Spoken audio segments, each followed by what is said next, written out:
wabarakatuh. Waalaikumsalam warahmatullahi wabarakatuh. Bismillahirrahmanirrahim. Alhamdulillahi rabbil alamin. Wal aqibatu lil muttaqin. Wala udwana illa 'alal zalimin.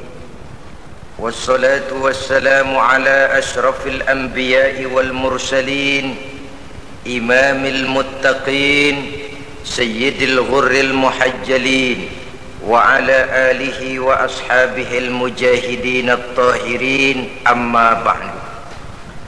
Saudara-saudara kaum muslimin rahimakumullah, Nabi Musa alaihi salam adalah salah seorang nabi yang termasuk di dalam kelompok ulul azmi, 5 di antara yang terbesar. Beliau mendapat gelar kalimullah, artinya rasul yang pernah diajak dialog langsung oleh Allah subhanahu wa ta'ala.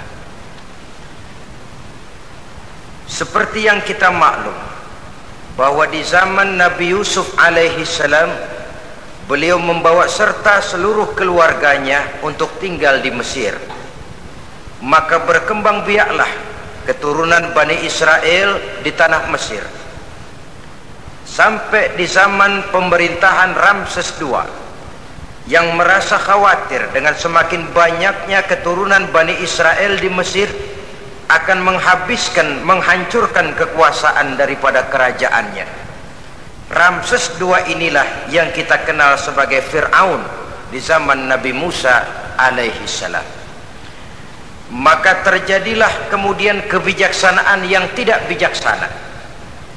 Orang-orang tua dari Bani Israel dikerjakan secara paksa, membangun bangunan-bangunan mercusuar. Kemudian bayi-bayi dari Bani Israel dibunuh. Orang tuanya disuruh kerja paksa, bayi laki-lakinya dibunuh, dengan target agar Bani Israel hapus dari permukaan bumi ini. Tetapi kehendak Allah pasti juga akan terjadi. Maka lahirlah Nabi Musa alaihi salam, yang kelahirannya disembunyikan oleh orang tuanya dari pengetahuan umum. Namun bagaimanapun disembunyikan, kekhawatiran itu datang juga di hati ibu Nabi Musa alaihi salam. Allah kemudian memberikan ilham kepada ibu daripada Nabi Musa, masukkan anakmu ke dalam satu peti, hanyutkan di sungai Nil. Itu dilakukan oleh ibu Nabi Musa alaihi salam. Dimasukkannya bayi Musa ini ke dalam peti, ditutup rapat, dihanyutkan di sungai Nil. Kemudian ibu tadi memerintahkan saudara perempuannya untuk mengikuti kemana peti ini hanyut di bawah arus sungai Nil. Adapun peti ini kemudian hanyut dibawa oleh arus sungai Nil, memasuki istana Fir'aun. Maka permaisuri atau istri daripada Fir'aun melihat peti hanyut itu, diperintahkan tentaranya untuk mengambil peti tadi. Manakala peti terbuka, berisi seorang bayi laki-laki yang sangat mungil, sangat gembiralah istri daripada Fir'aun. Diusulkannya kepada suaminya agar bayi laki-laki tadi diambil saja, dijadikan sebagai anak angkat, dipelihara dan dibesarkan dalam istana. Fir'aun menerima usul daripada istrinya. Maka sejak saat itu dijaga, dipelihara dan dibesarkanlah Nabi Musa alaihi salam di lingkungan istana Fir'aun laknatullah alaihi. Begitulah ia memasuki masa remajanya, tumbuh sebagai anak angkat daripada Fir'aun dengan segala fasilitas yang serba cukup di dalam istana Fir'aun. Sampai pada masanya di mana ia kemudian menyadari bahwa ia sebenarnya bukan dari keturunan orang-orang Mesir, tapi berasal dari keturunan Bani Israel. Sehingga satu hari ketika ia keluar dari istana, ia bertemu dengan orang yang sedang bertengkar, satu dari keturunan Bani Israel, satu lagi dari orang Mesir. Musa membantu orang Israel ini melerai perkelahian, tapi kemudian Nabi Musa memukul orang Mesir tadi, dan memang hebat, sekali pukul mati. Saudara-saudara, tidak sengaja Nabi Musa itu hanya memukul, memberikan peringatan, tapi mati. Ini disembunyikan oleh Nabi Musa, tapi bagaimanapun disembunyikannya, akhirnya toh tahu. Apalagi Fir'aun sejak awal memang sudah mendapat firasat. Jangan-jangan inilah yang banyak diramalkan oleh dukun-dukunku, ahli nujum di istanaku, bahwa akan lahir seorang anak laki-laki dari keturunan Bani Israel yang akan menghancurkan kekuasaanku, memusnahkan kerajaanku. Jangan-jangan ini orangnya. Sejak hari pertama menemukan bayi Musa, Fir'aun sudah punya firasat ke arah itu. Tapi karena kalah oleh desakan istrinya, maka diterimalah Musa untuk dibesarkan di dalam lingkungan istana. Sehingga akhirnya oleh karena perasaan bersalah ini, Nabi Musa melarikan diri dari istana Fir'aun setelah nyata-nyata bahwa dia memang keturunan Bani Israel. Melarikan dirilah Nabi Musa alaihi salam keluar dari Mesir menuju negeri Madian. Di dalam pengembaraannya, saudara-saudara, di satu lembah, Nabi Musa ketika itu belum menjadi nabi. Pemuda Musa ketika itu sedang beristirahat. Dari kejauhan dilihatnya orang sedang berdesak-desakan. Rupanya adalah pengembala kambing yang akan mengambil air dari dalam sumur. Mereka berdesak-desakan, berebut karena sumur cuma satu, yang ambil air kelewat banyak. Di antara desakan-desakan orang itu, Nabi Musa melihat dua orang wanita kakak beradik minggir saja, tidak ikut berdesak-desakan. Nabi Musa menghampiri dua wanita tadi. Kamu sedang apa di sini? Kami sebenarnya ingin mengambil air. Kenapa tidak ikut berdesak-desakan? Itulah soalnya. Mereka laki-laki semua, gagah perkasa pula. Kalau kami ikut berdesak-desakan, bagaimana jadinya kami? Biarlah kami mengalah menunggu sampai mereka selesai semuanya, baru kami akan mengambil air. Mengertilah Nabi Musa bahwa wanita kakak beradik ini demikian halus akhlaknya, gak mau berdesak-desakan sama orang laki. Budi pekertinya sedemikian luhur. Tungguin aja dah, ntar juga beres. Kalau semua udah kan pada minggir, kita nggak pakai berdesak-desakan. Saudara hadirin, menyadari kodrat kewanitaannya, sehingga berdesak-desakan itu saja sudah dianggap bisa mengurangi citranya sebagai wanita. Biar dia ngalah aja, tungguin ntar juga rapi. Bukan malah ikut ngerangsak. Enak nih berdesakan sama orang laki nih, lumayan nih.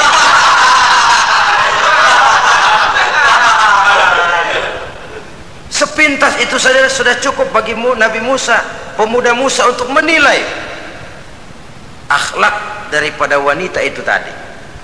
Oh, kalau kamu nunggu begini aja lama, kata Nabi Musa. Sudah, sini saya tolongin. Diambil embernya, Nabi Musa ikut berdesakan. Karena Nabi Musa memang kuat badannya, gak lama sudah dapat air. Sodorkan ke sana.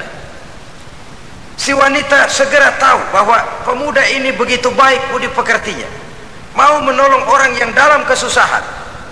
Akhirnya, bagaimana kalau kamu ikut saja ke rumah saya? Bapak saya sudah tua, senang hatinya kalau kamu ikut ke rumah, kenalan sama bapak saya. Ayolah, berangkatlah. Dalam perjalanan, si wanita ini berjalan duluan, Nabi Musa di belakang. Kemudian Nabi Musa bilang, sebentar, saya duluan, kamu belakangan. Kenapa? Rupanya angin nakal bertiup menghembus pakaian si wanita, sehingga memberikan gambaran yang agak jelas tentang warna, bentuk, postur badan si wanita itu tadi. Sekarang Musa yang menunjukkan budi pekerti yang luhur, gak mentang-mentang ditiup angin. Nah, mumpung nih,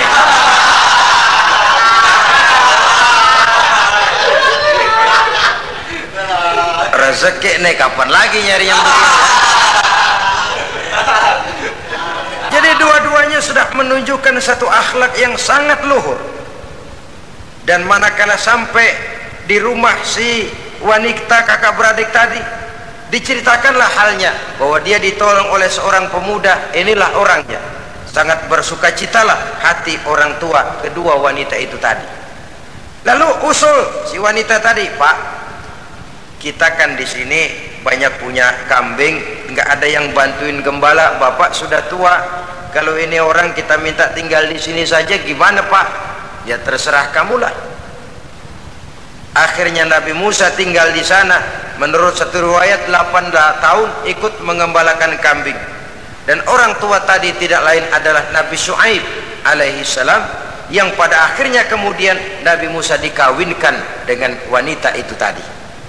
Setelah berumah tangga, Nabi Musa ingat kembali bahwa ia sesungguhnya keluar dari Mesir karena menghindarkan diri, bahwa kaumnya Bani Israel hidup di Mesir itu tertindas di bawah rezim kekuasaan Fir'aun yang zalim, dikerjakan secara paksa, wanita dipermalukan, bayi-bayi laki-laki dibunuh.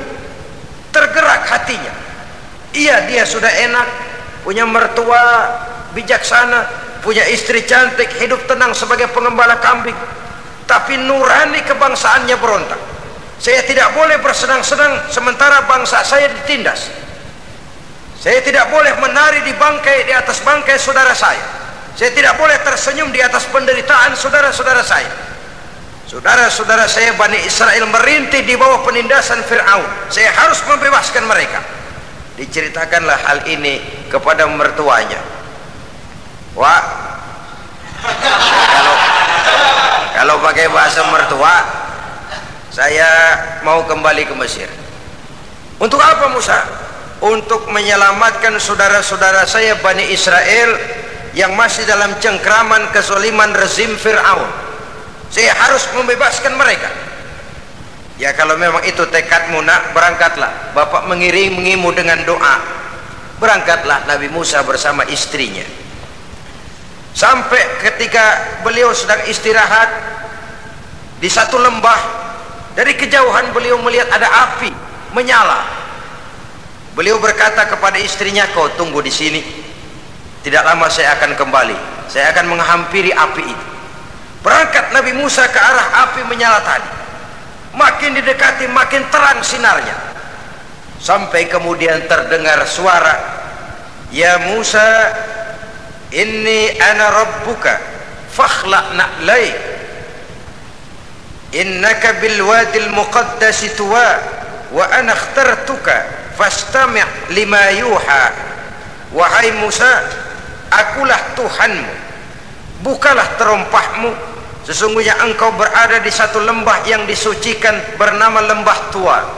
Aku telah memilihmu Musa, dan sekarang dengarlah apa yang diwahyukan kepadamu.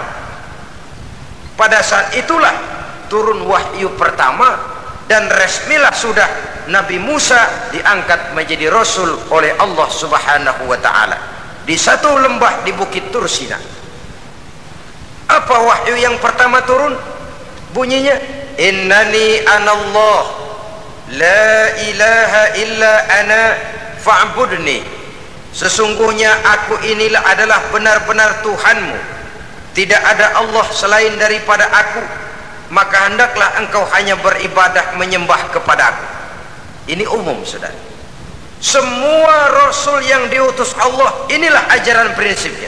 Anallah la ilaha illa ana, akulah Allah Tuhanmu, tidak ada Tuhan lain selain Allah. Semua Rasul membawa ajaran ini. Oleh sebab itu, bukan hanya sekadar percaya kepada Tuhan saja yang penting. Sudahlah, pokoknya kan percaya kepada Tuhan. Iya, Tuhan yang mana?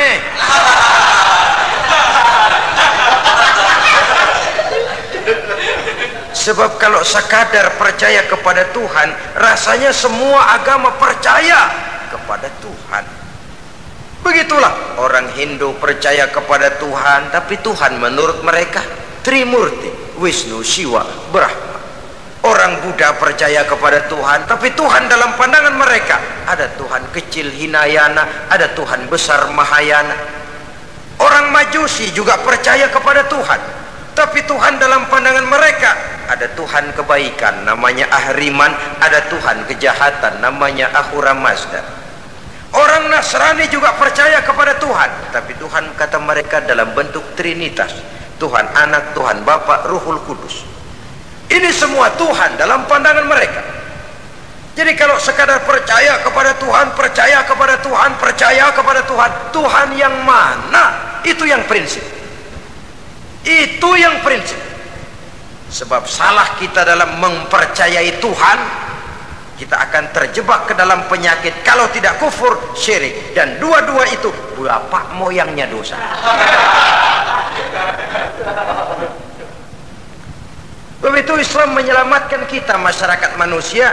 Ya ayyuhan nasu ubudu rabbakumul ladzi khalaqakum. Hai manusia, Tuhanmu yang perlu kamu sembah itu hanyalah Tuhan yang telah menciptakan kamu, dan itu tidak lain adalah Allah yang lam yalid wa lam yulad wa lam yakul lahu kufuwan ahad, yang laisa kamislihi syai'un. Ia tidak beranak, ia tidak diperanakkan, dan ia tidak bisa diserupakan dengan apapun. Dialah Allah itu. Begitu wahyu yang diberikan kepada Adam, kepada Nuh, kepada Ibrahim, kepada Yusuf, bahkan kepada Musa alaihissalam.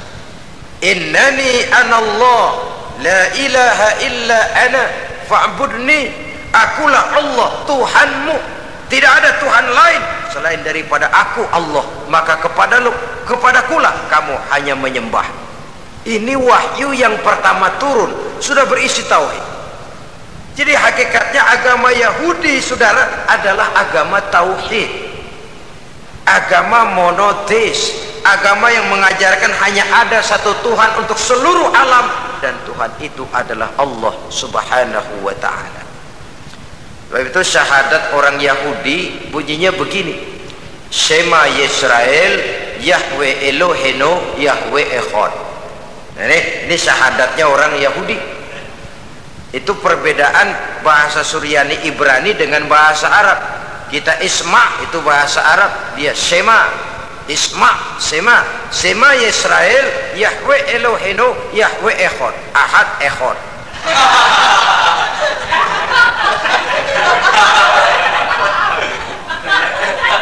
Maksudnya jelas, Shema Yisrael Yahweh Elohenu Yahweh Echad. Dengarlah hai Israel, Tuhan kita ialah Tuhan yang Esa. Yahweh kata mereka, Tuhan kita ialah Tuhan yang Esa. Esa tunggal, tidak beranak, tidak diperanakan.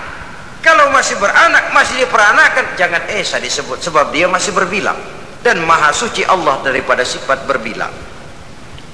Jadi asas dari seluruh misi yang dibawa oleh Rasul yang 25 itu sama, tauhid inti ajarannya. Setelah tauhid, wa aqimis sholata li dzikri, dan dirikanlah salat untuk mengingat aku. Jadi salat pun diwajibkan kepada Nabi Musa, cuma teknisnya yang berbeda. Bagaimana salat di zaman Nabi Musa, bagaimana salat di zaman Nabi Sulaiman, bagaimana salat di zaman Nabi Muhammad. Prinsipnya sama, salat, teknisnya yang berbeda. Di zaman Nabi Sulaiman konon salat itu tidak pakai ruku, tidak pakai sujud, diri saja. Makanya Nabi Sulaiman itu menurut riwayat meninggalnya dalam posisi berdiri. Artinya apa? Dalam keadaan salat beliau itu. Bukan diri ngejedek kayak kita nungguin bus, bukan.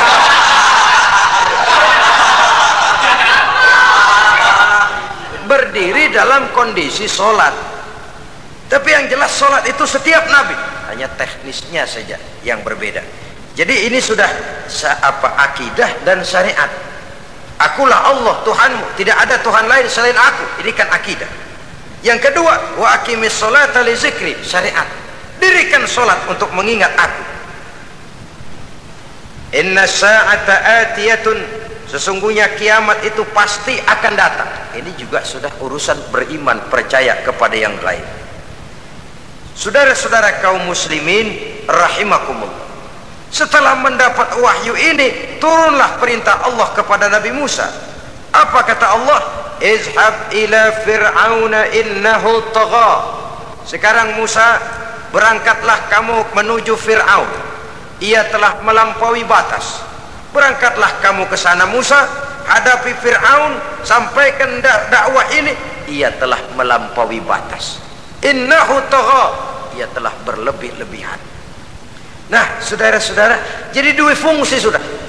Kalau pada mulanya Nabi Musa berniat kembali ke Mesir hanya untuk membebaskan kaumnya Bani Israel, sekarang malah bertambah. Tidak hanya sekedar itu, malah lebih utama adalah menyampaikan risalah, menyampaikan misi kerasulannya, menyadarkan Fir'aun, menegakkan tauhid, mengembangkan syariat.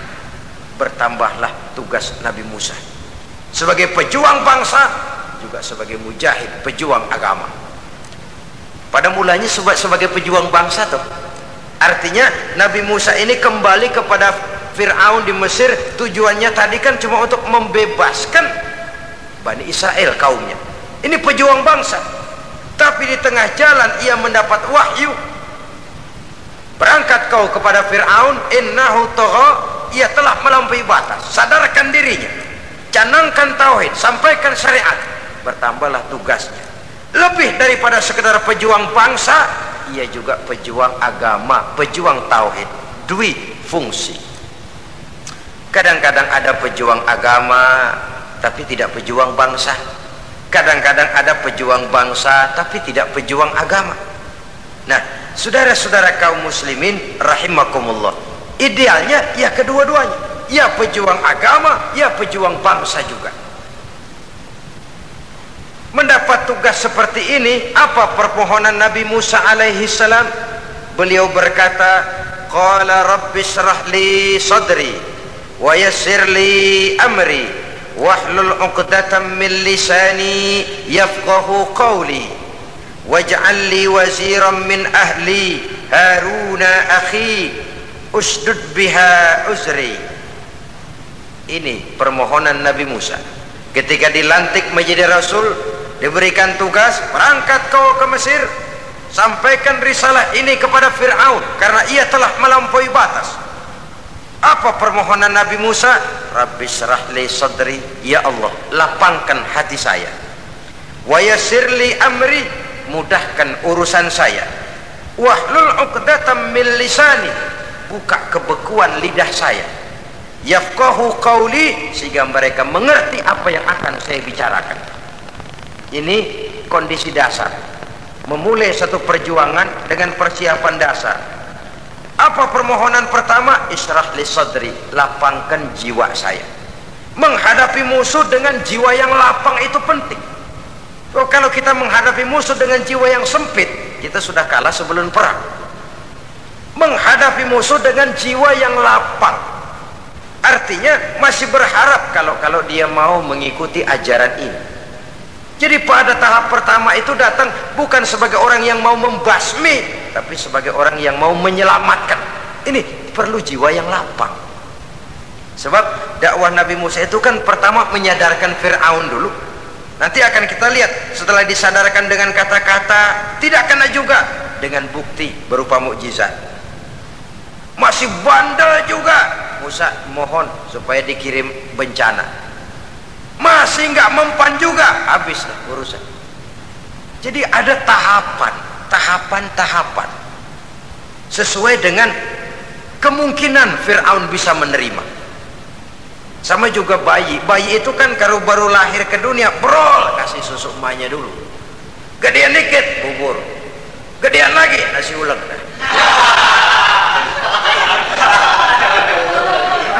Udah gede betul nasi, udah gede banget jengkol jijelin.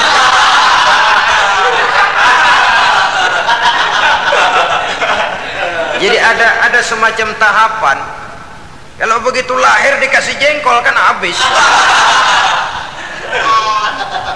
Peringatan dulu, setelah peringatan bukti berupa mukjizat, dihadapkan dengan sihir, menang mukjizat. Masih tidak mempan juga, teguran, dikirimkan azab, dikirimkan bencana. Masih tidak mempan juga, sudah ditenggelamkan oleh Allah di Lautan Merah. Itu akan kita ceritakan kemudian nanti. Jadi apa yang diminta oleh Nabi Musa, ya Allah lapangkan hati saya menghadapi Fir'aun ini, Fir'aun CS, Fir'aun, Haman dan lain-lain. Dan jangan lupa Fir'aun itu cuma ya hakikat tapi juga simbol. Hakikatnya memang ada yang namanya Fir'aun itu. Simbol karena Fir'aun selalu berkembang. Di setiap zaman, di setiap tempat Fir'aun selalu ada. Cuma liciknya Fir'aun ini kemana dia pindah, ke situ dia ganti nama. Orang sering lupa padahal isinya Fir'aun. Namanya bisa Hitler, namanya bisa Mussolini, namanya bisa Stalin, tapi isinya Fir'aun. Kemana dia tinggal, di situ dia ganti nama. Simbol dari kekuasaan yang terlepas dari kontrol iman. Simbol dari kekuasaan yang menyebabkan orang lupa diri dan lupa daratan.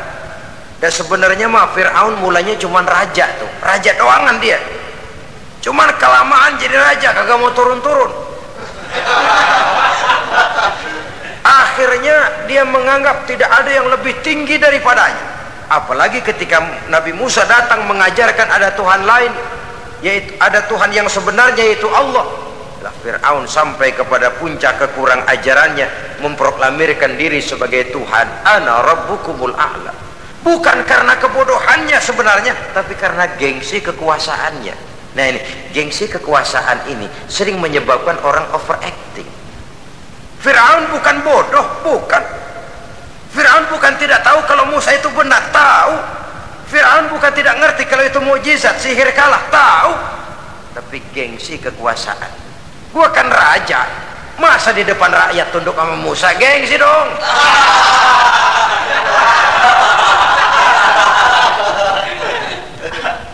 Cobalah lihat, gengsi kekuasaan sering membuat orang mau menginjak-injak kebenaran, mau membohongi hati nuraninya sendiri, mau membohongi kolbinya, hatinya. Padahal itu sudah, orang kalau sudah hatinya sendiri dibohongin, apalagi orang lain, sudah manusia paling kejam itu. Cuma karena gengsi kekuasaan saja. Gengsi kekuasaan kadang menganggap remeh kecil Nabi Musa, kadang merasa besar di depan rakyatnya, tiba-tiba harus tunduk kepada dakwah Musa. Ntar dulu, ada apa sama Musa? Dia kanyut, gue yang ngangkat. Iya toh, peristiwa di Sungai Nil itu, karena aku yang nyelamatin, aku yang besarkan dia di istanaku. Gengsi kekuasaan sering menyebabkan orang overactive. Bukan karena kebodohannya, dia tahu itu benar, tapi dia berat untuk mengikutinya. Kenapa? Gengsi kekuasaan. Inilah watak Fir'aun. Oleh sebab itu Nabi Musa minta, ya Allah, lapangkan hati saya menghadapi orang kayak Fir'aun ini. Wa yassirli amri, dan mudahkan urusan saya. Ini orang berjuang itu, saudara, setelah segala taktik dan strategi dibicarakan, segala persiapan fisik disiapkan, jangan lupa wa yassirli amri, ya Allah, mudahkan urusan saya. Sebab sepanjang yang bisa kita lakukan hanyalah berusaha dan berusaha. Kepastian, ketentuan, hak prerogatif daripada Allah Azza wa Jalla. Kalau Allah memberikan kemudahan, satu dunia orang mau menghadang, no problem. Kalau Allah sudah memberikan kemudahan, satu dunia orang mau mendatangkan kesulitan, gak ada gunanya. Wa yassir li amri, mudahkan kiranya urusan saya ini ya Allah. Karena sudah terbayang oleh Musa. Pertama, faktor psikologis. Bagaimanapun Fir'aun itu kan bapak angkat sendiri. Ya orang kalau nasihatin orang lain barangkali nggak terlalu jadi beban moral. Tapi kalau sudah menasihati orang yang pernah mengasuh dan membesarkan dia, itu kan beban moral. Sulit posisi ini, apalagi kekuasaan mutlak berada di tangannya, tentaranya gagah perkasa. Wa yassir li amri, mudahkanlah urusan saya ya Allah. Lapangkan hati, mudahkan urusan.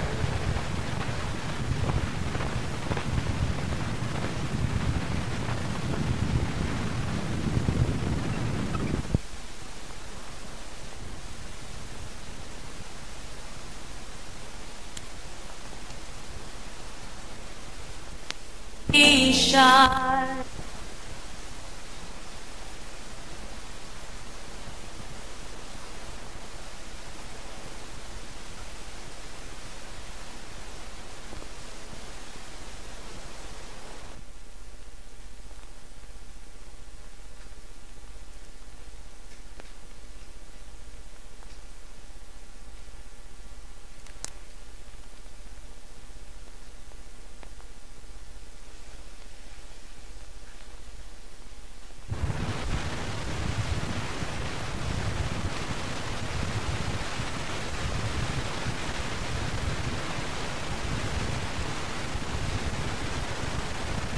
Saudara-saudara kaum muslimin rahimakumullah, permohonan yang ketiga dari Nabi Musa setelah minta dilapangkan hati dan dimudahkan urusan, wahlul 'uqdatam min lisani, bukalah kebekuan lidahku. Satu riwayat menjelaskan bahwa Nabi Musa memang agak gagap kalau bicara. Riwayat lain menjelaskan bahwa beliau agak sedikit cadel. Tapi yang jelas minta agar dibukakan kebekuan lidah. Ini mengandung satu pelajaran bahwa cara menyampaikan sesuatu akan sangat menentukan sesuatu itu sendiri. Sesuatu yang baik, kalau salah cara kita mengucapkannya, salah cara kita menyampaikannya, jadi tidak baik kesan orang. Ini soal ucapan. Soal hati itu Allah saja yang tahu. Tapi kan orang sebelum tahu hati ini, omongan yang didengar, tingkah laku yang dilihat. Maka ini yang diminta oleh Nabi Musa alaihissalam. Misi risalah ini berat, menyampaikan pesan ilahi ini tidak ringan. Kalau salah saja ngomong akan timbul kesalah pengertian. Oleh sebab itu, wahlul 'uqdatam min lisani, bukalah kebekuan lidah saya ini supaya lancar bicara untuk menyampaikan yang hak, menghancurkan yang batil. Cara kita menyuguhkan sesuatu sangat menentukan sesuatu itu sendiri. Saudara datang ke rumah saya, yang saya suguhkan cuma segelas teh pahit dan singkong goreng, tapi kalau dengan kata-kata yang menyentuh, enak didengar telinga, nggak berasa tuh singkong goreng. Sebaliknya yang disuguhkan makanan mahal, mewah, lezat, caranya kasar, omongannya nggak enak didengar. Makan dah sikat, abis ini gue tau lu lapar abis ini.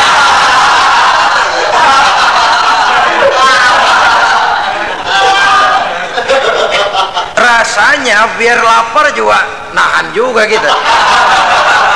Apa itu? Bukan makanannya yang tidak enak, bukan kita nggak doyan, bukan caranya itu loh, caranya. Nah, Islam ini agama yang baik. Kalau disampaikan dengan kata yang tidak baik, akan timbul, oh Islam kok gitu ya. Nah ini yang tidak diinginkan oleh Nabi Musa. Wahlul 'uqdatam min lisani. Kita begitulah dalam kehidupan ini, kadang mendengar satu ceramah bisa berurai air mata, bisa histeris, bisa gembira. Kenapa? Kepandaian orang menyampaikannya. Bicara dia 2-3 jam, rasanya baru 5 menit, baru sebentar kok tahu-tahu sudah selesai. Ada yang udah setengah jam, baru seperempat jam ngomong, udah rasanya udah kayak 3 jam.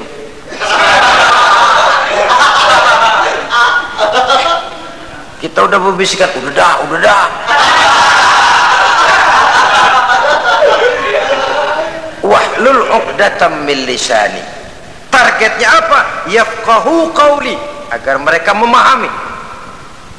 Tentu lawannya agar mereka tidak salah mengerti, agar mereka tidak salah paham.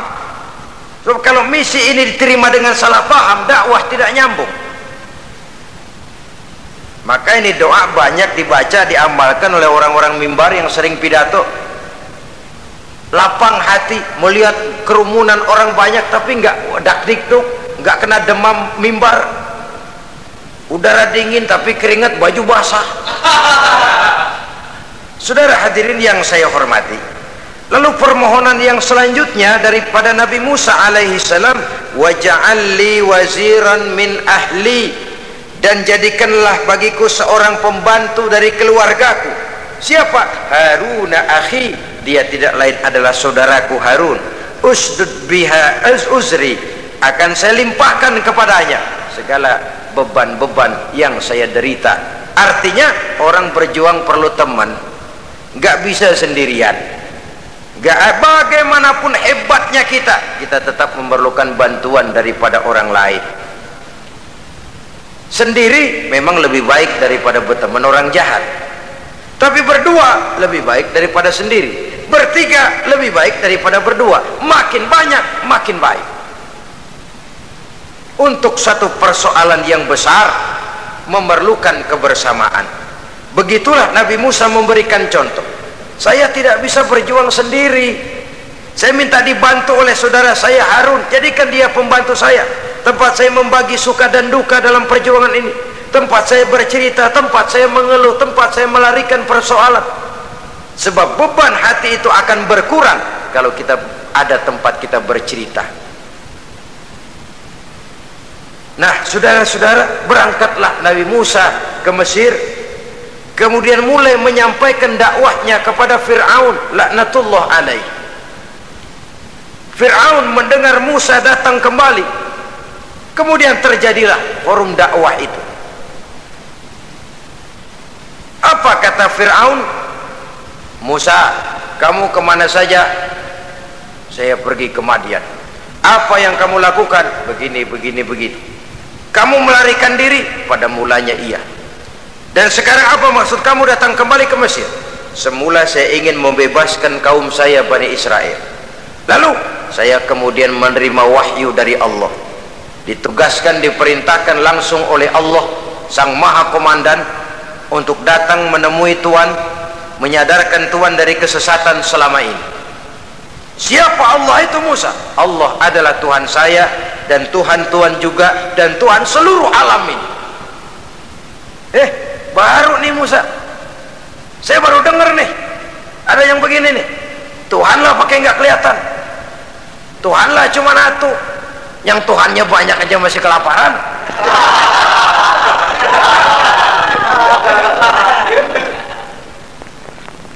Di mana Tuhan? Tuhan saya bersemayam di aras, tempat yang sangat tinggi. Hei Haman, kata Fir'aun kepada Perdana Menterinya, bikin menara yang tinggi, bikin rakyat kerja paksa lagi, bikin menara tinggi. Naik Fir'aun ke atasnya, ngelepas panah dari atasnya. Menurut satu riwayat, panah itu ditangkap oleh malaikat, ditubleskan ke ikan, lalu dikembalikan lagi kepada Fir'aun dalam kondisi di mana panah itu berdarah. Dia tangkap lagi oleh Fir'aun, turun ke bawah, pidato di depan rakyatnya. Lihatin, Tuhan Musa udah saya panah nih. Mati. Saudara hadirin yang saya hormati, dengan segala macam dalih Fir'aun mencoba mengingkari dakwah Nabi Musa alaihi salam. Baiklah Musa, andai kata kamu benar, apa buktinya? Tuhan mau apa? Kamu sanggup menandingi tukang sihir saya? Insya Allah. Ayo kumpul tukang sihir, kumpul. Kumpulkan tukang sihir, dilepaskan tali-tali kecil, berubah jadi ular mengejar Musa. Musa oleh Allah difirmankan, lemparkan tongkatmu Musa. Musa melemparkan tongkatnya. Tongkat Musa kemudian berubah menjadi ular besar yang menerkam ular-ular kecil tadi. Habis itu ular kecil ciptaan tukang sihir Fir'aun. Begitu hebat mukjizat yang diberikan Nabi Musa, dan Fir'aun tahu itu mukjizat, tapi dia ingkar juga, tidak mau beriman. Sudah nyata bukti, sudah jelas saksi, dia tetap ingkar. Akhirnya Nabi Musa berdoa memohon kepada Allah, Rabbana innaka ataita fir'auna wa mala'ahu zinatan wa amwalan fil hayatid dunya. Wahai Allah, sungguh engkau telah memberikan kepada Fir'aun dan para pembesarnya zinatan, segala macam perhiasan, wa amwalan, dan segala macam harta benda, fil hayatid dunya, di dalam kehidupan dunia ini. Rabbana liyudillu an sabilik, semuanya hanya menyebabkan mereka jadi sesat dari jalanmu. Rabbana tmis ala amwalihim, ya Allah binasakanlah mereka di dalam hartanya. Wasdud ala qulubihim, tutuplah pintu hatinya. Fala yu'minu hatta yaraul azab al-alim, mereka tidak akan beriman sampai mereka melihat azab yang sangat pedih. Sudah dibuktikan dakwah baik-baik tidak mempan, bukti berupa mukjizat tidak kena, sampai dikirimkan teguran berupa berbagai macam bencana masih tidak juga beriman. Akhirnya Nabi Musa memutuskan, kalau begitu menyelamatkan kaum dululah. Kaumnya Bani Israel dibebaskan dari perbudakan, dibawa oleh Musa keluar dari Fir'aun, dari Mesir, dikejar oleh Fir'aun. Dalam pengejaran ini sampailah Nabi Musa di tepian Laut Merah. Buntu, depan laut, belakang tentara Fir'aun. Maju, kecebur. mundur ke pergok musuh, nggak ada pilihan lain. Dalam kondisi seperti ini, Allah subhanahu wa ta'ala berfirman kepada Musa, lemparkan tongkatmu ke laut, hai Musa. Musa melemparkan tongkatnya ke laut, terjadilah mukjizat. Laut terbelah, jalan muncul ke permukaan laut. Lewat Musa di jalan itu, Fir'aun terus mengejar. Ketika Musa sampai di tepian sebelah sana, Fir'aun masih di tengah jalan. Laut menutup kembali, hilang itu jalanan. Fir'aun dan seluruh tentaranya tenggelam di Lautan Merah, mati. Pada saat kondisi seperti itulah Fir'aun dalam keadaan menghadapi sakaratul maut, napas cengap-cengap, hampir putus di leher, berkata dia, amantu bi rabbi Musa wa Harun. Kalau begini mah saya juga percaya dah sama Tuhan, percaya dah sama Tuhannya Musa dan Tuhannya Harun. Kata malaikat maut, kemarin kemana mas?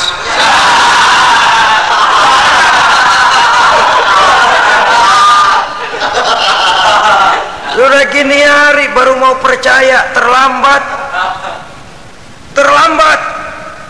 Akhirnya Fir'aun mati,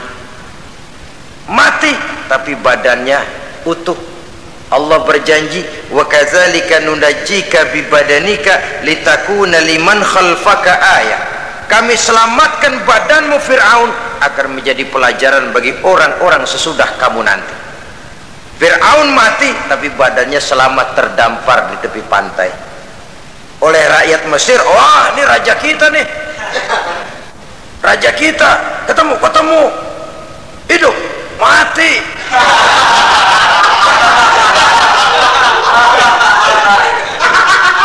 Kemudian sesuai dengan tradisi raja waktu itu, dimumilah badannya, diawetkan, sehingga sampai sekarang jenazah atau jasad daripada Fir'aun ini masih tersimpan dengan baik di museum negara di Mesir itu.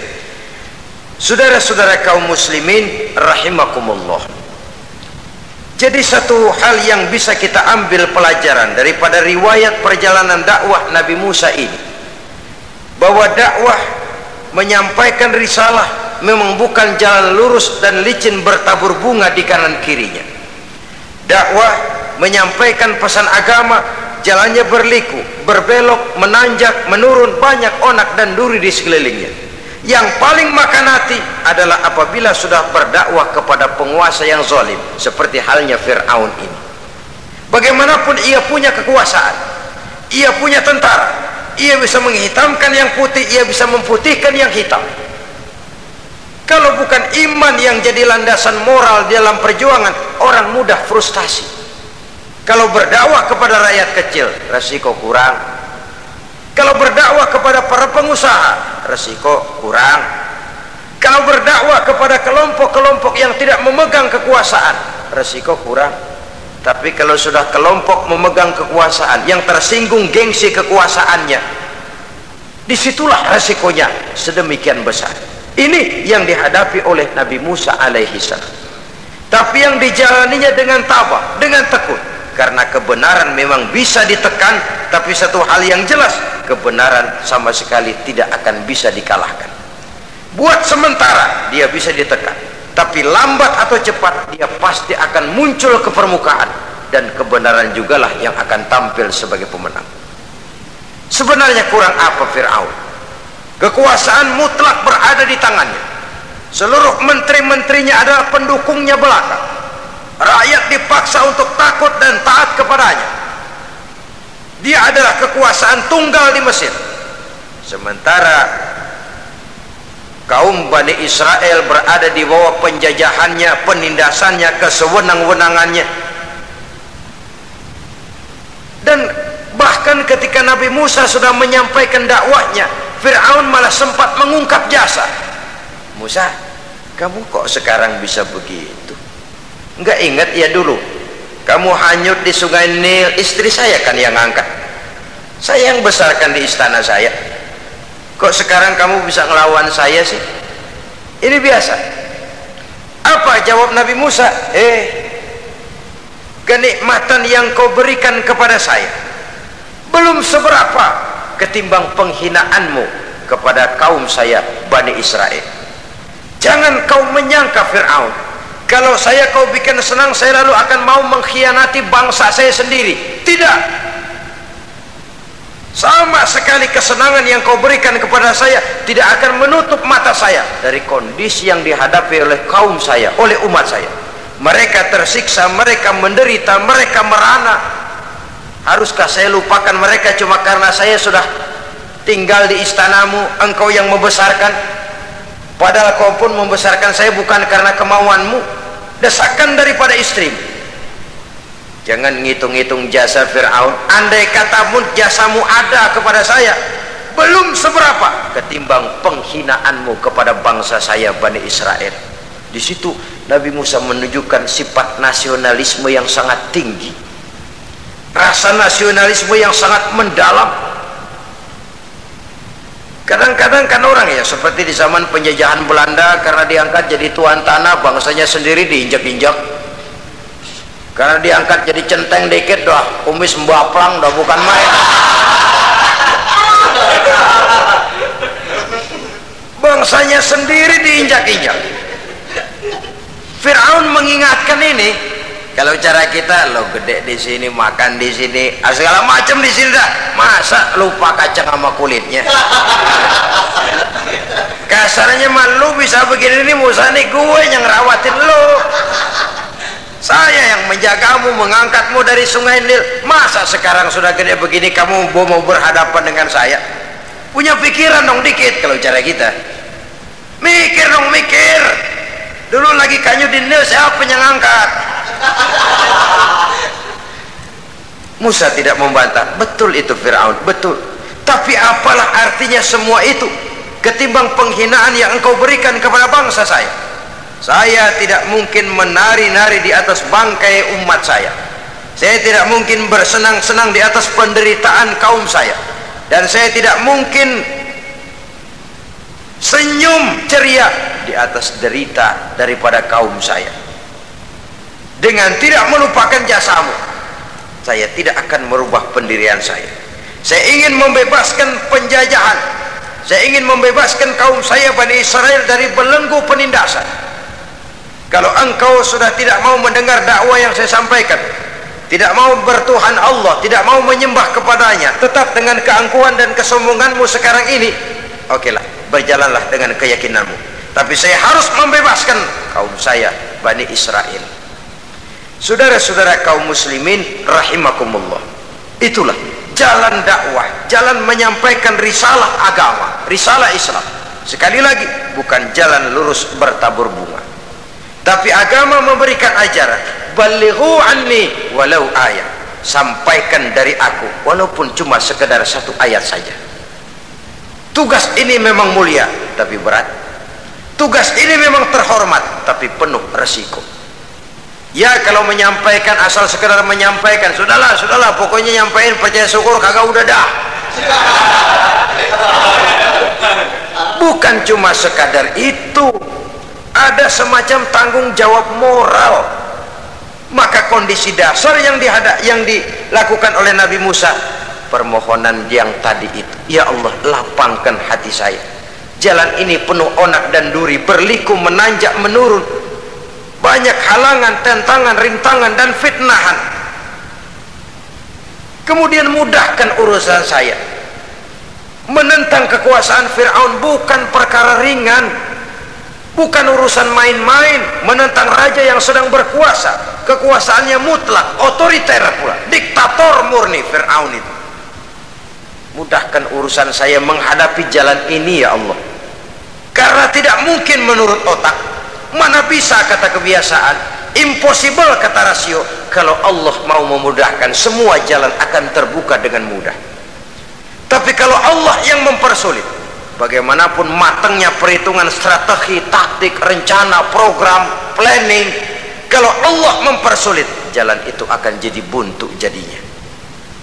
Oleh sebab itu maka persiapan zahir harus diimbangi dengan persiapan batin untuk menegakkan sesuatu yang hak, menghancurkan sesuatu yang batil, sebagaimana yang dilakukan oleh Nabi Musa alaihi salam ini. dan segala macam tantangan dihadapi oleh Nabi Musa. Kau menyampaikan risalah bahwa engkau Rasul? Iya. Kau punya bukti? Siap. Apa buktimu? Ini, tongkat dilempar jadi ular, tangannya dimasukkan ke saku baju lalu dikeluarkan bersinar gemerlapan, lebih sinar dari lampu merkuri. Sampai Fir'aun silau dibuatnya sudah Musa, sudah, masukkan tanganmu lagi, masukkan tanganmu lagi. Dia tahu, dia sadar itu bukan sihir, tapi lagi-lagi gengsi kekuasaannya. Sehingga pantas kalau Nabi pernah bersabda, afdalul jihad kalimatu haqqin inda imamin jair. Jihad yang paling besar adalah mengucapkan kebenaran di depan penguasa yang zalim. Menyampaikan kebenaran di hadapan penguasa yang zalim. Tapi kan berat, saudara, sulit, apalagi kalau belum apa-apa udah ngeri. Udah jangan dah.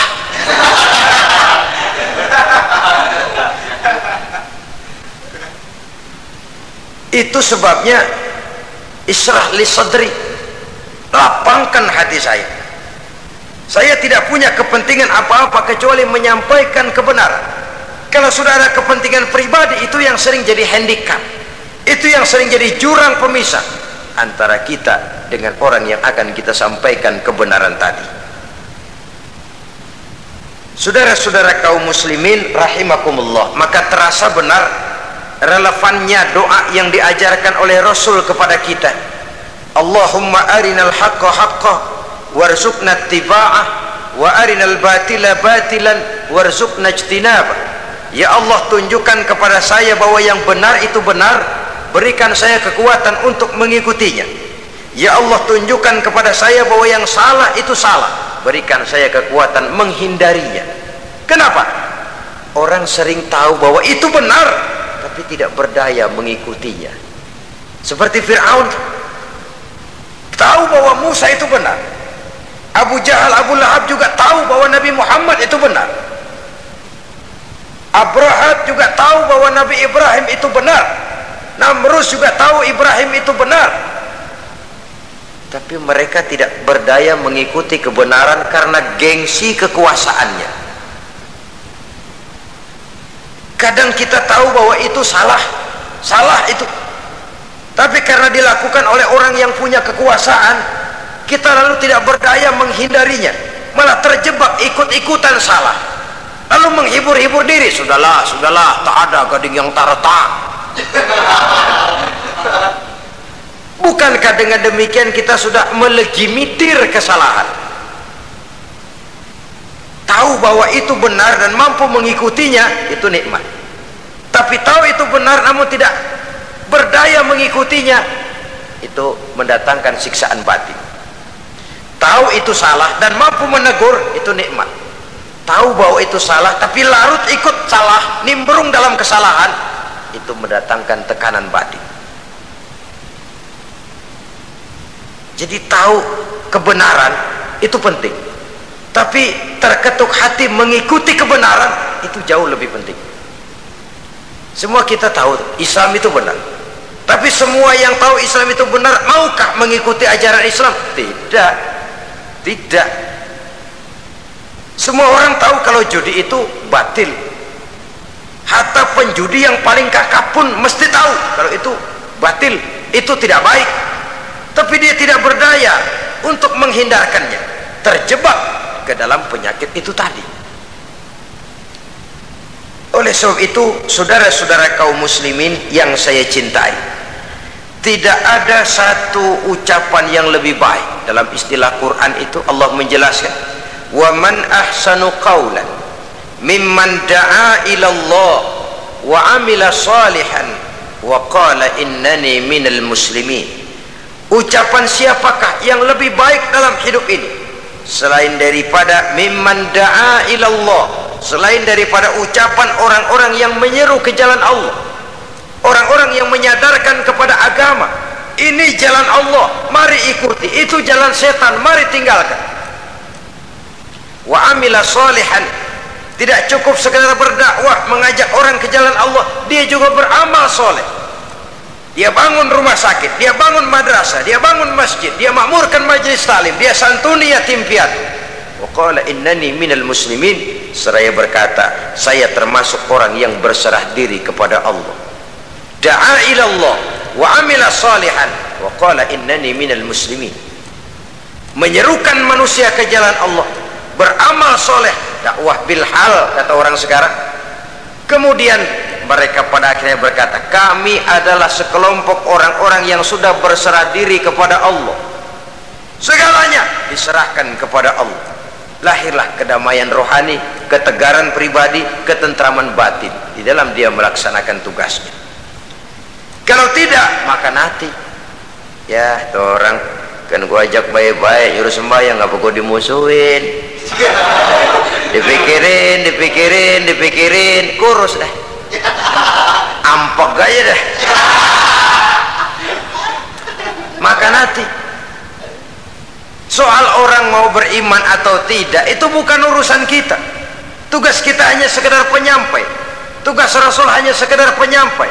Kalau dakwah sudah disampaikan, metode sudah disusun, pendekatan sudah baik, tapi orang tidak mau beriman, Allahumma inni qad ballaghtu, ya Allah sudah saya sampaikan, ya Allah sudah saya peringatkan, ya Allah sudah saya sampaikan, ya Allah sudah saya tegur.